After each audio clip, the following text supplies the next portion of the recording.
Hello friends, GK गुरुजी अड्डा की YouTube platform पे मैं शैलेश आप सभी का हार्दिक स्वागत करता हूं। जैसे कि आप सभी को पता है कि सीटेट का एग्ज़ाम आपका जुलाई में कंसल्ट करवाया जाएगा, उसी को लेकर के हम आपकी तैयारी करवा रहे हैं। आज हम लोग जिस टॉपिक की चर्चा करने वाले हैं वो है चाइल्ड साइकोलॉजी, बाल मनोविज्ञान, जिसमें आज हम लोग जो पहला टॉपिक आपके लिए लेकर के आए हैं बीएफ स्किनर महोदय, जिन्होंने अपने सिद्धांत का प्रतिपादन किया था 1950 से 1954 के बीच में। यहाँ से 1 या 2 नंबर का क्वेश्चन जरूर आपके एग्जाम में आता है, तो बिना विलंब किए हुए आइए अपने इस टॉपिक को बहुत अच्छे से पढ़ते हैं। हम आपको जो भी चीज़ें पढ़ाएंगे वो शॉर्ट नोट्स में पढ़ाएंगे, की नोट्स में पढ़ाएंगे, जो आपके एग्जाम में आपकी सहायता करें। चैनल पर नए हैं तो सब्सक्राइब कर लीजिएगा, वीडियो को अपने दोस्तों तक जरूर शेयर करिएगा, उनके लिए भी बहुत महत्वपूर्ण वीडियो साबित होगी। चलिए आइए देखते हैं कि हमारा बीएफ स्किनर महोदय का सिद्धांत क्या है। बीएफ स्किनर महोदय जिन्होंने अपने सिद्धांत का प्रतिपादन 1950 से 1954 के बीच किया था। सिद्धांत के नाम देखिए बहुत इंपॉर्टेंट है, यहीं से आपका 1 नंबर का प्रश्न बन जाता है। मेन उसका नाम है क्रिया प्रसूत का नियम। एक नाम तो यह है क्रिया प्रसूत का नियम, इसी का ही नाम है सक्रिय अनुबंधन का सिद्धांत भी इसे कहते हैं, नैमित्तिक अनुबंधन का सिद्धांत भी ही इसे कहते हैं, अभिक्रमित अनुदेशन का सिद्धांत भी ही इसे कहा जाता है, कार्यात्मक प्रतिबद्धता का सिद्धांत भी इसे कहा जाता है। तो क्रिया प्रसूत का जो नियम है उसे इतने नामों से जानते हैं। चलिए क्रिया प्रसूत का नियम जो है इसका एक और नाम है, जानते हैं। चलिए इसके बारे में हम आपसे चर्चा करते हैं। R type theory, R type theory या आर टाइप का सिद्धांत, इसे ही कहा जाता है किसे? क्रिया प्रसूत। ये जो आपका क्रिया प्रसूत का नियम है इसे आर टाइप का सिद्धांत भी कहा जाता है, रिस्पॉन्स टाइप थ्योरी भी कहा जाता है, याद रखिएगा रिस्पॉन्स, ठीक है, टाइप। आइए जानते हैं इन्होंने प्रयोग किस पर किया है भैया। इन्होंने अपने प्रयोग 2 जानवरों पर किया है, दोनों बहुत सफल प्रयोग हैं। एक तो इन्होंने चूहा पर किया है और एक तो इन्होंने कबूतर पर किया है। तो याद रखिएगा क्वेश्चन यही बनेगा, स्किनर महोदय ने किस किस जानवर पर अपने प्रयोग किया है? तो चूहे पर किया है और कबूतर पर किया है। याद रखिएगा 2 जानवरों पर उन्होंने अपने प्रयोग किया है, पहला चूहे पर किया है और दूसरा कबूतर पर। प्रयोग कैसे किया है? एक बॉक्स लिया है, इस बॉक्स के अंदर एक चूहे को बंद कर दिया है, ऐसे एक चूहे को बंद कर दिया है और ये भूखा चूहा है, और यहाँ एक लीवर लगा दिया है और यहाँ भोजन रख दिया है। यहाँ क्या रख दिया है? भोजन, और ये इससे जुड़ा है, अर्थात जैसे ही लीवर पर इसका पैर पड़ेगा ये इसको धक्का मारेगा और भोजन अंदर आ जाएगा। मैं आपको बताता हूं, ठीक है, इसको क्रिया प्रसूत का नियम क्यों कहा गया है समझिएगा। इन्होंने इस आर टाइप थ्योरी का कहा है, इसे समझिएगा, मैं आपको बताता हूं। चलिए अब समझिएगा ये चूहा है, ये जो चूहा है आपका ये क्या है? ये अनुक्रिया करता है, अनुक्रिया करता है। और भोजन क्या है? ये है भोजन, और ये भोजन क्या है बाबू? ये है पुनर्बलन। अभी अनुक्रिया करता मतलब कार्य को करने वाला। जब स्किनर महोदय ने एक बॉक्स में इस चूहे को बंद कर दिया, चूहा जो कि भूखा है, चूहा भूखा है, बाहर उसको खाना दिख रहा है, जालीदार है, खाना दिख रहा है, तो चूहा अपना हाथ पैर पटकेगा और इस बॉक्स में कूदता रहेगा। कुछ देर कूदने के बाद उसका पैर अचानक से इस वाले लीवर पर पड़ेगा, और जैसे ही लीवर दबेगा ये खाना झट से अंदर आ जाएगा और चूहा खाने को खा लेगा। 2 दिन, 3 दिन, 4 दिन, 5 दिन लगातार जब वो 50 बार यही क्रिया को चूहा करेगा तो चूहा अब उस कार्य को नहीं करेगा।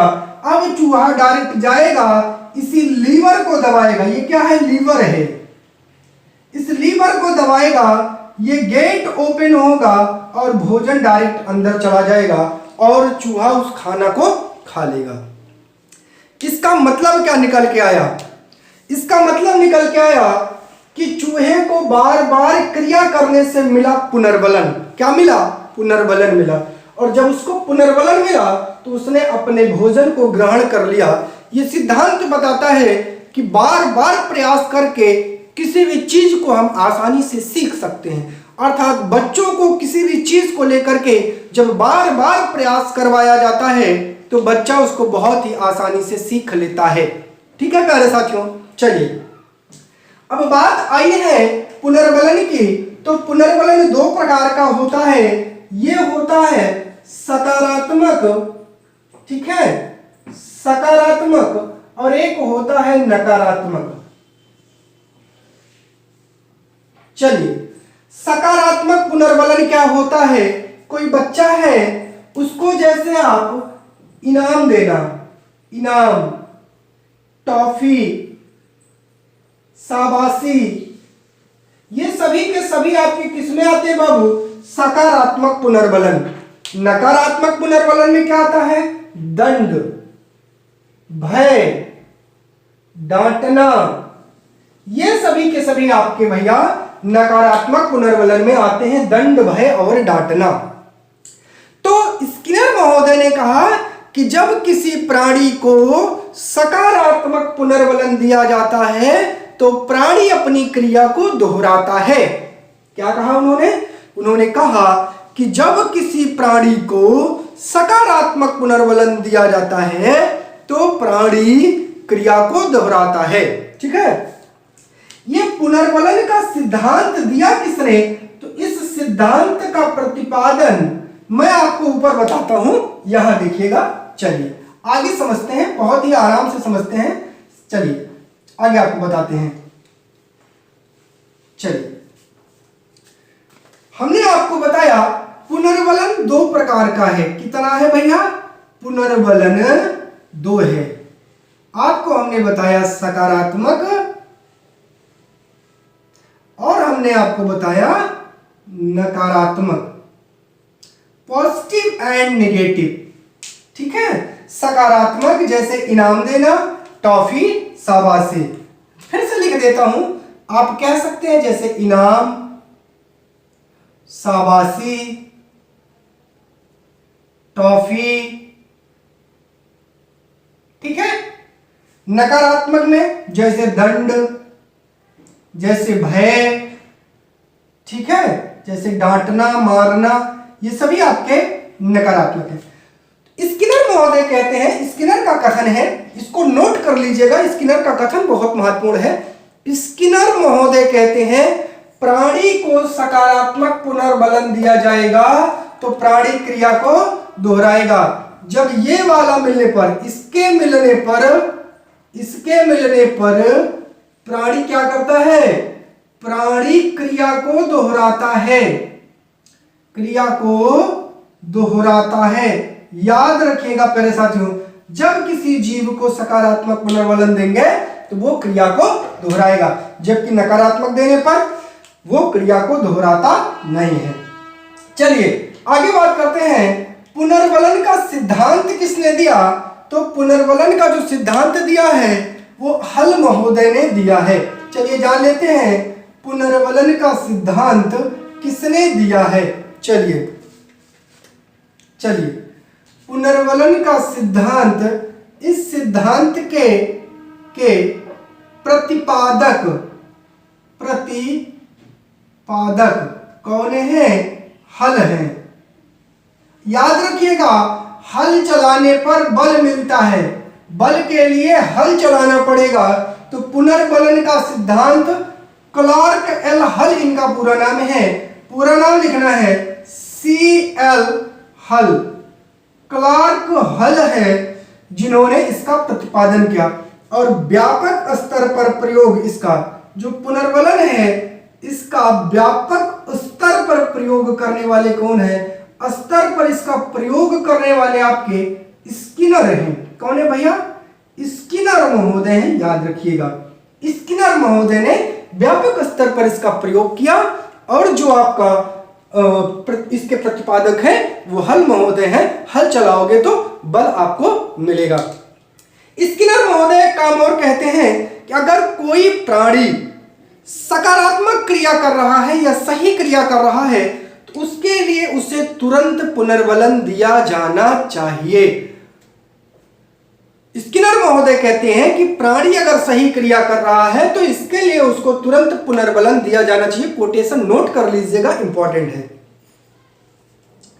स्किनर महोदय कहते हैं कि पुनर्बलन में प्राणी को उद्दीपक की जरूरत नहीं होती है। उन्होंने पावलोव के जो सिद्धांत है उसकी आलोचना भी किया है।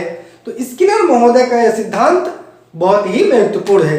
इसकी कुछ विद्वानों ने इसका जो है खंडन भी किया है। उन्होंने कहा कि बच्चा हर छोटी छोटी बात पर अगर आप बच्चे को पुनर्बलन देंगे, बच्चे को जैसे बच्चे से पूछे बच्चे 2 की टेबल सुनाओ, वाह वाह, बच्चे से कुछ पूछे हर प्रश्न पे शाबाशी देंगे तो बच्चे के ऊपर उसका नकारात्मक प्रभाव पड़ता है। क्योंकि बार बार किसी को अगर पुनर्बलन दिया जाएगा तो उसके अंदर इगोसेंट्री भावना बनने लगती है, जिससे फिर उसका धीरे धीरे अस्तित्व ऊपर से नीचे की ओर आने लगता है। तो लगातार पुनर्बलन देना भी घातक होता है। लेकिन स्किनर महोदय कहते हैं कि पुनर्बलन किसी भी प्राणी को सही कार्य करने के लिए प्रेरित करता है। इस टॉपिक को मैंने कीवर्ड्स के फॉर्म में आपको समझाया, कीवर्ड्स के फॉर्म में आपको लिखाया। अब आप लोगों का दायित्व है इस वीडियो को दोस्तों के बीच जम करके शेयर करिए, इसकी नोट्स बनाइए, इसको कई दफा पढ़िए और सीटेट जुलाई में 130 प्लस लाने का वादा करिए। चैनल पर नए हैं तो सब्सक्राइब करिएगा, वीडियो को दोस्तों के बीच शेयर करिएगा। आज की वीडियो यहीं पर समाप्त होती है। आप सभी का चैनल पर जुड़ने के लिए बहुत बहुत धन्यवाद।